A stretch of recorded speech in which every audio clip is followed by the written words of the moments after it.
Gotta moisturize before going on camera. Shrek swears by it.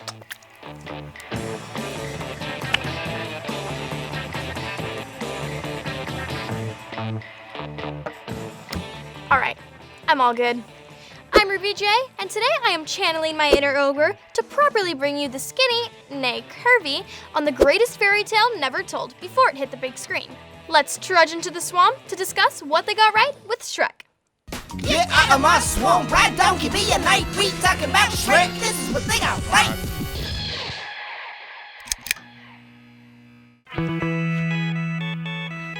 There. Now I'm good. Shrek, everyone's favorite neighborhood hermit. Although being a loner is kinda Shrek's thing, did you know that he wasn't always supposed to be a grump? He was originally supposed to be a teenager who lived with his parents and dreamt of becoming a knight to get people to like him. Good thing that didn't happen. Otherwise, Shrek wouldn't have had a problem with all the fairy tale creatures squatting at his swamp in the beginning of the first movie. He would have partied with them instead. DreamWorks scrapped this lighthearted Shrek after the original voiceover actor, Chris Farley, passed away and Mike Meyers came on board. Wanting to do a fresh take, they rewrote the script and settled on Shrek's leave me alone attitude and signature Scottish brogue. But before they did, Shrek was almost going to have a gruff Canadian accent instead. I'm an ogre, eh? How about you grab your forks and pitchforks, eh? Oh, that's rough. One of Shrek's biggest accomplishments is making swamps cool. But did you know that Shrek wasn't always supposed to live in one?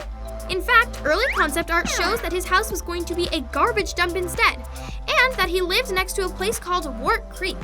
Although they ditched this idea, I can't help but wonder if Wart Creek would have had a school of witchcraft and wizardry. Dragon would be a total Hufflepuff. She can puff fire. Okay. Shrek's personality wasn't the only thing that changed about the big green oaf. His design did too. Early concept art had the green guy looking like a cross between Jar Jar Binks and a traffic cone. He had dad sandals, a long skirt, missing teeth, a brain the size of his thumb, and a belt buckle bigger than Gingy. Not gonna lie though, I hope that skirt comes in my size. But nothing compares to the first ever depiction of Shrek. Back in the children's book that started it all. Back when he had wispy blonde hair. Shrek with hair keeps me up at night. It's almost as bad as Donkey, with no teeth. On to less hair-raising information. Let's talk Fiona. Writers went back and forth on Fiona's complicated backstory. In the films, she is a human cursed by Fairy Godmother to be an ogre by night. But originally, writers wanted Fiona to be born a shapeshifter. With her true self being both ogre and human, the moral of the story was to find someone who accepted her in all of her varied forms, regardless of whether she was an ogre, a human, an iceberg lettuce, or a gift card to Romano's macaroni grill. Another character whose backstory was supposed to be totally different was Shrek 2's evil potion maker, Fairy Godmother. Most people don't know this, but Fairy Godmother was slated to be the villain of the first Shrek movie. In an early draft of the script, Fiona escapes from her tower and gets a love potion from Fairy Godmother. But in this version, Fairy Godmother isn't quite a fairy. She's a witch.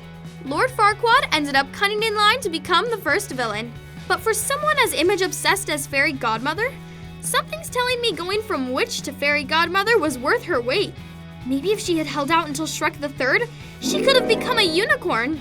All of the changes the Shrek team made to the story and characters of Shrek made it one of the most inspiring fairy tales of all time. A storyline that has so far lasted 4 films and a musical. And to think, it all started with a donkey, a green ogre with wispy blonde hair, and a little bit of mud. Thanks for watching What They Got Right. What should I talk about next? Let me know below with a comment. Then, click up there to subscribe to DreamWorks TV for new videos every single day. I think it's time for some hot chocolate. It's actually mud.